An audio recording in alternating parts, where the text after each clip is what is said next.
시청자 여러분 안녕하십니까. 지역의 이슈를 심층 분석하는 헬로 이슈 토크입니다. 창원시가 오는 6월 문을 열 창원 문화복합타운 이른바 SM타운과 관련해 운영 조례안을 입법 예고했습니다. 기다렸던 희소식이지만 한편으로는 운영에 꼭 필요한 K-팝 콘텐츠를 제대로 준비했는지 여부에 대해서 섣불리 명쾌한 답을 내놓지 못하는 실정인데요. 그 내막은 무엇인지 또 앞으로 무엇을 더 풀어가야 할지 분석해 보겠습니다. 패널 소개합니다. 경남도와 지역의 도시 정책에서 다양한 조언을 해주고 있는 유진상 경남도시재생위원회 위원장 나오셨고요. 김해를 중심으로 문화 콘텐츠 개발 및 공연 기획을 하고 있는 사회적 협동조합 김해문화네트워크 장원재 이사장도 오늘 함께하겠습니다. 반갑습니다. 네, 반갑습니다. 네, 반갑습니다. 네. 작년까지만 해도 개장이 불투명했던 창원 SM타운이었습니다. 네. 네, 올해 상반기 문을 연다는 소식이 들렸는데 일단 반가운 소식이고요. 네. 더구나 K-팝을 비롯한 그 한류 문화에 관심 있는 분들은 아마 더 기다리고 있지 않을까 싶어요. 현재 입법 예고가 됐는데 그동안의 논란 또 지금까지의 상황을 좀 짚고 넘어가 보겠습니다. 위원장께서 살펴봐 주시죠. 이게 왜 반가운 소식인지 무슨 연유를 알아야 되겠죠. 그래서 정말 파란만장한 이야기들인데 최대한 간략하게 정리를 해보겠습니다. 네. 창원 문화복합타운인데 일명 SM타운이라고 하죠. 이걸 안상수 시장 때 엔터테인먼트 회사인 SM 그리고 부동산 시행사 그리고 창원시가 힘을 합쳐서 뭔가 이제 큰 그림을 문화복합센터를 만들어 보자고 일을 벌였는데 이게 이제 돈이 많이 필요하다 보니까 부동산 특혜를 되게 많이 줬어요. 이제 창원시는 우리나라에서 가장 잘 돼 있는 도시계획 지역인데 한 번도 그런 선례가 없는데 지역 지구단위 계획을 풀어가지고 여기는 원래 교통 물류센터 터미널 바로 옆이거든요. 물류센터인데 거기다가 주상복합 49층짜리 4개 동 지을 수 있게 하고 거기다가 이제 SM 문화타운이라는 걸 하자. 그리고 이제 그렇게 해서 다 가져가면 뭐 창원시에 뭔가 해야 될 거 아니냐. 그래서 SM 문화타운하고 그 창원 터미널에 공용 주차장이 부족하니까 그 공용 주차장 빌딩을 지어서 그럼 창원시에다 기부 체납해라. 이렇게 된 거고요. 그 당시 어느 정도였냐면 이 절차나 규제, 걸림돌이 되는 것들을 군사 작전하듯이 일사천리로 해서 정말 이게 말이 되나 싶을 정도로 말들이 많았었고, 그러고 이제 그 어느 정도냐면 예를 들면 우리 이제 어찌됐든 공동주택으로 오피스텔 공동주택으로 허가를 해줬는데 그 당시에 210에서 한 250% 정도가 일반적으로 공동주택을 할 수 있는 용적률이에요. 근데 SM타운은 687%를 해줬으니까 천문학적인 숫자를 이제 해줬죠. 그래서 이제 결국은 2017년 경상남도 감사에서 이게 문제가 매우 많다고 저게 이제 결론이 났고 또 2019년 창원시 감사에서 한 번 더 총체적인 위법한 사업이라고 이제 결론을 내리자 시행사가 이제 법적으로는 또 문제 없는 걸로 나왔어요. 그래서 창원시 감사관과 시의원을 고소하기도 하는. 이러니까 제가 이제 파란만장하다는 소리를 쓰는데 그래서 그랬던 이제 창원 문화복합타운이 이르면 이제 상반기 중에 정상으로 개장될 거라는 이제 기쁜 소식이 나왔잖아요. 네.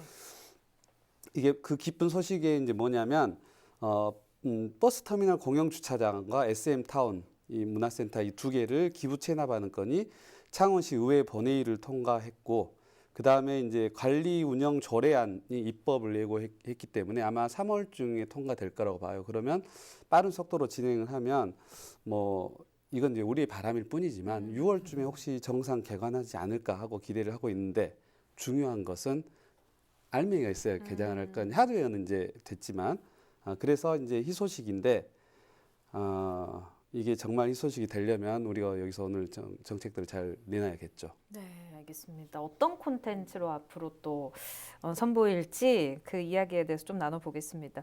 장원재 이사장께서 현재 김해시를 중심으로 문화 공연 콘텐츠를 기획하고 계세요. 현장 상황 누구보다 잘 아실 것 같은데 대부분 공연 문화 그 인력이 수도권에 좀 집중돼 있지 않습니까?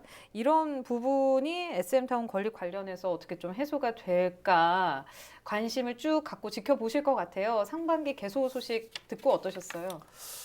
사실 이 얘기가 뭐 이렇게 짧은 시간에 나온 게 아니고 좀 아주 오래 전부터 이렇게 뭐 소위 스물스물 이렇게 이야기가 되어지다가 좀 급속도로 뭐 여러 가지 상황들 속에서도 이제 진행이 되고 있다는 이제 소식을 듣게 되면서 뭐 이전에 뭐 관련해 가지고 그 여러 엔터테인먼트의 오디션도 유치를 해보고 뭐 실용음악 대안학교 같은 것들을 통해 가지고 이제 뭐 학생들을 키워내는 일들을 꾸준하게 하면서 사실 집중을 많이 해봤던 그런 지역 내의 사업이었던 것 같습니다. 초기에 SM 그 타운 건립 관련해 가지고 뭐 이렇게 조금 찾아보면은 사실은 구체적인 내용이 거의 없고 이제 우리 교수님 말씀하신 것처럼 위원장님 말씀하신 것처럼 좀 이렇게 좀 두리뭉실한 아웃라인에 대한 부분들만 이야기들이 쭉 나오다 보니까 사실은 지금쯤 이제 좀 구체화된다고 얘기할 때 지금쯤이면은 오히려 조금 더 구체적인 내용들 나오면 좋지 않았나 생각이 되는데 사실 아직까지도 뭐 그런 부분들이 말씀하신 것처럼 없어서 조금 안타깝기는 하고요. 이게 결국에는 그냥 단순하게 SM타운을 통해 가지고 뭐 뭔가 사업화가 되고 이런 것도 중요하지만 이게 어떻게 지역과 연계해 가지고 우리 초기에 사업 설계되었던 어떤 K-팝의 거점을 좀 만들어서 이게 이 지역의 거점을 만들어서 이제 K-팝을 활성화시키고 지역의 문화 관광 이런 것들을 조금 더 활성화시키면서 유기적으로 이런 사업들이 갈 수 있는 거 이게 중요할 텐데 그게 어떤 형태로 갈 수 있는지에 대한 부분들을 조금 주목해 보고는 있습니다. 네, 알겠습니다. 그거에 관련된 이야기를 오늘 나누기 위해서 두 분을 모셨어요. 구체적인 방안들 뭐 생각하고 계신 계획들 네, 가감없이 말씀해 주셨으면 좋겠고 이제 건립이 되면 실질적으로 어떤 콘텐츠를 공급해서 지역 내 어떤 역할을 할 것인가 거기에 많은 분들이 주목을 하고 있습니다. 그런데 걱정의 목소리들이 조금 있다고 들었거든요. 네. 이유가 뭘까요? 아까 말씀드린 것처럼 하드웨어는 이제 지어지는 걸로 이제 중공검사 직전까지 이제 다 나와 있는 상태고 문제는 거기서 무엇을 할 거냐가 사실 더 중요하잖아요. 근데 이제 신규 콘텐츠 시연이나 공급 일정이 아직 정확하게 나온 게 하나도 없어요. 그러다 보니까 이제 시민들이 불안한 거고 앞에서 살펴봤듯이 너무 많은 우여곡절이 있었기 때문에 창원시 그다음에 시행사 건물을 지은 시행사 그다음에 SM 엔터테인먼트 이렇게 또 더 세분한 운영 법인까지 이 당연히 이 공급과 시연을 하기 위한 협의를 계속 물밑 작업을 하고 있을 거 아니에요. 그래서 근데 이게 그 전에 우여곡절이 너무 많았기 때문에 서로 간에 너무 조심스러운 거예요. 누가 하나 실수하면 또 삐걱거려서 또 연기될까 봐 그 조심스러운 과정을 다행히 그나마 이제 창원시에서 적극적으로 행정을 해서 소통을 지금 유도를 하고 있고 협상 테이블에서 제가 알기로는 제가 여러분들 인터뷰를 해봤거든요. 여러분들 우리하고 달리 막바지 지금 협상 단계까지 와 있는 걸로 알고 있고요. 이게 얼마나 지금 복잡한 과정을 거쳤냐면 협약 당시인 1916년에 K-팝 컨텐츠 반영과 아무튼 거창한 것들을 들고 나왔는데 이제는 코로나 이후 언택트 공연 문화 대비 새로운 콘텐츠 더 뭐 생각지도 못했던 걸 요구받고 있는 거죠. SM. 그러니까 당연히 더 고민이 깊을 수밖에 없고요. 그러다 보니까 창원 시민들로부터 더 큰 책임 강화받는 그런 이제 스트레스도 있을 테고 2015년은 심지어 이제 공연장, 카페, 식당, 스튜디오 이런 거였다가 2016년 실시 협약 체결할 때는 SM이 위탁하는데 호텔, 컨벤션 등 BSM은 시행사에서 한다.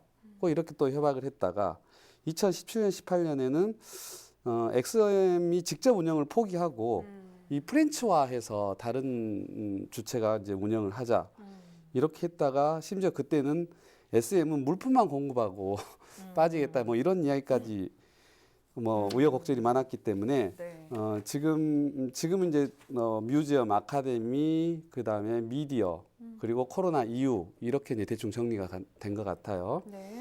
그래서 이제 현재 컨텐츠에 대한 협의가 이제 마무리 단계 타결점을 찾아가고 있기 때문에 지금 당연히 인테리어를 못 하는 거예요. 컨텐츠에 맞게 인테리어를 해야 될 거 아니에요. 그래서 제가 볼 때는 6월 너무 시기상정 아닌가 싶고요. 그리고 이제 SM도 당연히 창원이 경제적 상황이 2, 3년 동안 너무 어려웠잖아요. 그렇기 때문에 사업성이 안 보이는 거예요. 결국은 사업성이 안 보이니까 좀 지지부진했을 것 같고 어쨌든 이제 협상 막바지 단계까지 왔으니까 저는 이걸 좀 제발 언론에서 지금 언론 기사를 봤더니 너무 자극적이더라고요. SM 포기 떠나는 거 아닌가. 뭐 뭐 다 망쳐놨다는 식으로 이렇게 잘 했는데 뺀다고 예, 이렇게. 전혀 이제 그런 상황은 아닌 것 같고 지금 협상 테이블에 올려서 막바지 작업을 하고 있기 때문에 언론에서 그런 태도로 이게 자꾸 자극적인 보도를 하는 건 협상에 전혀 창원 시민한테 유리하지 않습니다. 네, 알겠습니다. 기대가 워낙 큰 만큼 빨리빨리 진행됐으면 하는 바람에 이렇게 언론에서도 자극적으로 내는 것 같은데 협상을 하고 있다고 하니까 조심스럽게 저희가 지켜봐야 될 것 같고 이런 우려의 시선들이 일단 모여서 건강한 비판이 되고 또 사업을 잘 협상하는 데 도움이 되면 네. 좋지 않겠습니까? 그 SM 엔터테인먼트가 개장을 하면 앞으로 지역 공연 문화 발전에 있어서 어떤 콘텐츠를 그럼 선보여야 한다고 생각하세요? 지금 뭐 이전에도 계속 이제 콘텐츠에 대한 부분들에 대한 그 이슈 뭐 이런 것들을 얘기를 하고 있는데 조금 전에 이 교수님 말씀하신 것처럼 이렇게 콘텐츠 내지는 상품이 과연 저희한테 필요한가라는 좀 원론적인 고민들을 조금은 해봐야 될 필요가 있다고 생각이 됩니다. 네. 왜냐하면 이제 콘텐츠나 상품은 아까 위탁을 해서 운영도 가능하고 뭐 자체의 어떤 소스들은 있지만 뭐 일회성 우리가 이제 마치 공연장에서 하나를 사와 가지고 언제든지 할 수 있는 물론 이제 그것을 특정 컨텐츠를 시연할 수 있는 그런 공간에 대한 부분들은 물론 메리트는 있을 수 있지만 그게 꾸준하게 공급이 되지 않으면 사실 어려운 부분들이 있는 거거든요. 그러니까 궁극적으로는 이것이 지역 내에서 개발이 되고 자체적으로 생산이 돼야 되는 것까지 가야 되는데 그러기 위해서는 실질적으로 우리가 콘텐츠보다는 좀 시스템에 집중을 하는 게 더 필요하지 않느냐. 저는 외부에 만약에 요구를 하게 될 경우에도 이제 콘텐츠보다는 어떤 시스템의 차원에서 조금 이렇게 공유를 해주기를 조금 요청을 하고 가는 게 사실은 맞지 않을까라는 생각들이 좀 들고요. 그다음에 뭐 지역에서 이제 사실 여러 뭐 아티스트들도 많고 사실 저희가 봤을 때 자원들이 나쁘다고 생각은 하지 않는데 결국에는 이 자원들이 어떻게 다음을 갈 수 있느냐의 부분들은 그런 시스템에서 조금 해결이 될 수 있는 부분이라고 생각이 되어서 오히려 이제 그 부분에 이 지역 네트워크를 하면서 좀 필요한 부분들이 있지 않을까라는 생각이 듭니다. 네, 그럼 이 시스템이라는 게 SM타운이 갖고 있는 것을 지역화하기까지 지금 이제 연계되는 걸 어떤 말씀하시는 SM 타운이 시작이 되면서 지금 SM 엔터테인먼트가 이렇든 저렇든 좀 개입이 되고 좀 집중적으로 콘텐츠를 공급하는 공급자의 입장으로 사실 얘기가 되고 있다 보니 이전에 이제 SM 엔터테인먼트가 가지고 있는 노하우, 뭐 시스템적인 노하우, 네네네. 뭐 이런 부분들이 조금 지역에 좀 녹아질 수 있도록 일부는 좀 공유가 되면 좋겠다는 생각이 듭니다. 네, 알겠습니다. 아까 유 위원장께서 적극적으로 창원시가 지금 나서고는 있다라고 말씀을 하셨어요. 한데 일각에서는 창원시가 조금 더 적극적으로 대처를 해야 된다라는 의견들이 많습니다. 여기에 대해서 어떻게 생각하시는지 여쭤보고 싶고 이어서 저희도 그렇고요. 지역 여론이나 뭐 오피니언 리더들이 창원시 SM타운 적극적으로 나서야 된다라고 이야기는 하지만 사실 강제적으로 뭘 할 수 있는 제도나 뭐 장치가 없지 않습니까? 앞으로 개장을 한다고 해도 운영이 잘 안 되면 아쉬운 부분이 많을 텐데 이 부분에 있어서 SM타운이 어떻게 운영을 해야 될지 두 가지 질문을 차례대로 들어볼게요. 먼저 그 의견에 있어서 어떻게 그 질문에 생각하시는지. 답하기 전에 아까 우리 대표님께서 말씀하신 시스템을 가져와야 된다는데 제가 잠깐 너무 공감을 하고요.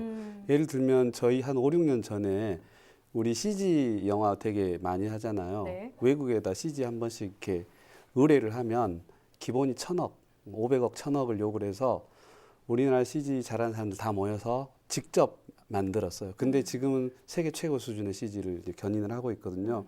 그게 결국 플랫폼을 까는 거고 시스템을 배워오는 거기 때문에 거기에 좀 목표를 둘 필요가 있고요. 우선 이제 창원시와 시행사가 과거 다툼을 격렬하게 하는 바람에 사업이 불투명해졌던 적도 있고 하지만 이제 적어도 그 단계는 넘어선 듯 보여요. 근데 또 이 와중에 시행사와 SM 간의 또 공급 시스템과 서로 어떤 공급 계약 관련된 복잡한 일 때문에 거기가 또 상황이 안 좋았던 적이 있어요. 이 삼각 축에서 서로 이렇게 밀고 당기고 했기 때문에 그걸 풀기가 쉽지는 않을 거예요. 그래서 이제 뭐 이게 지금 1년 넘게 지연된 상황인데 여기서 우리들이 마음이 되게 급하긴 하겠지만 네. 컨텐츠라는 게 이렇게 뚝딱해서 나오지는 않기 때문에 그런 부분을 최대한 조심스럽게 접근해서 협상력을 최대한 끌어올려야 되고요. 그 다음에 이제 SM타운에서 방금 이제 질문 요구하셨던 비대면 교육이나 홍보 이제 코로나 방역이 성공하면 할수록 그런 데 대한 요구가 많이 늘어날 거기 때문에 네. 이 한류 문화라든지 이 창원의 문화의 홍보나 이런 것들도 비대면, 그다음에 교육, 홍보, 공연 등 좀 더 특화된 컨텐츠로 개관하고자 하는 그런 요구나 목소리는 더 커질 거기 때문에 그런 곳에 포커스를 맞춰서 컨텐츠를 좀 개발해야 될 것 같고요. 그다음에 또 하나는 SM이 이제 발을 과연 뺄 거냐, 뭐 심지어 언론사, 오피니언 리더들도 막 그런 이야기들을 하는데 제가 볼 때는 그럴 일은 거의 없을 거라고 보이고요.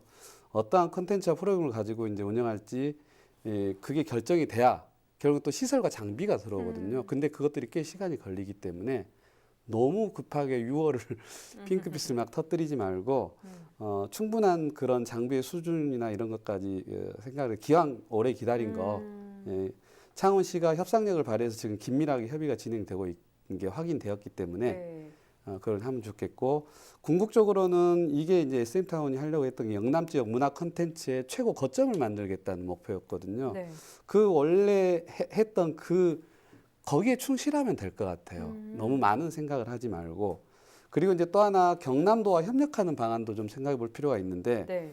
원래 경남에는 경남문화예술진흥원이 있었고 지금 경남 콘텐츠 기업 지원센터가 있고 거기 이제 김해 주택가에 있고 경남문화예술진흥원은 합천에 있고 네. 경남 콘텐츠 코리아랩은 창원시 공단 내에 있어요.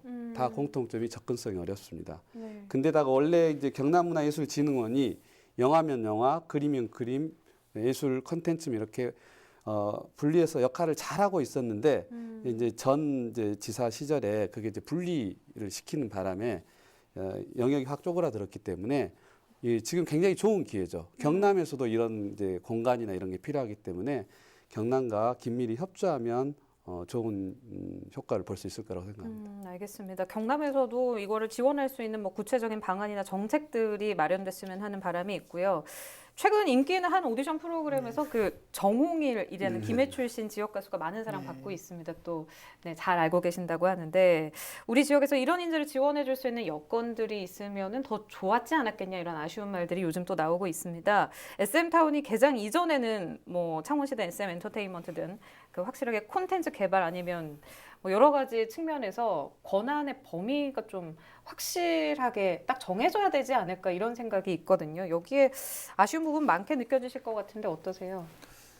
뭐 늘 소위 뭐 지방이라는 이야기를 하면서 이제 변방에 있는 사람들로서의 어떤 이야기들 때문에 사실은 조금 소외되는 느낌도 많이 받고 뭐 이렇게 하고 있지만 그럼에도 불구하고 이번 그 방송을 통해서 이제 정홍일 씨 같은 경우에는 굉장히 이제 실력적으로도 인정을 받고 하면서 이제 뭐 여러 가지 이제 후풍이 많아지고 있습니다. 근데 여기서 이제 다시 한번 우리가 좀 짚어봐야 될 부분들은 이분이 그냥 어디서 갑자기 뿅 나타난 그런 분이 아니고 사실 지역에서 오랫동안 굉장히 활동을 뭐 우직하게 하고 계셨고 특별히 뭐 이전 방송에도 보셨지만 이제 로컬에 대한 그 지역에 대한 굉장히 이제 자부심, 자존심 이런 것들이 굉장히 강하신 분이에요. 그래서 뭐 초기에 제가 지방이라는 표현했지만 오히려 요즘에는 용어가 이제 지역이라는 표현을 쓰면서 어떤 굉장히 자존감 있는 그런 일들을 하고 계시고요.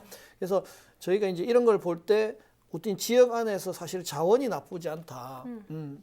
근데 이제 SM타운이 지역 내에 이렇게 건립이 되면서 이제 아까 말씀드렸던 시스템적인 도입들 이런 것들이 사실 저희가 해보면은 그 자원에 대한 문제가 되고 기회에 대한 문제일 수 있겠다라는 생각들을 많이 하면서 사실 이분 같은 경우에도 좋은 기회를 만났기 때문에 근데 오히려 그 지역에서는 수도권에 비해서 그 기회의 부분들이 적기 때문에 SM타운이 왔을 때 사실은 그런 기회의 장을 좀 많이 열어줄 수 있는 뭐 기회라는 건 여러 가지 부분들이 있겠지만 그런 일들이 일어나면은 굉장히 좋지 않겠나 그런 플랫폼으로서의 기능들이 SM타운을 통해서 좀 이루어졌으면 좋겠다는 생각들이 많이 듭니다. 네, 알겠습니다. 네, 오늘은 여기까지 이야기 나눠보도록 하고요. 오늘은 유진상 경남도시재생위원회 위원장, 장원재 사회적 협동조합 김해문화네트워크 이사장과 함께 오는 6월 창원 SM타운 개장 이후 남은 숙제에 대해서 분석해 봤습니다. 유튜브 채널 통해서 다시 보실 수 있습니다. 저희는 여기서 마무리하죠. 시청해주신 여러분 고맙습니다. 네.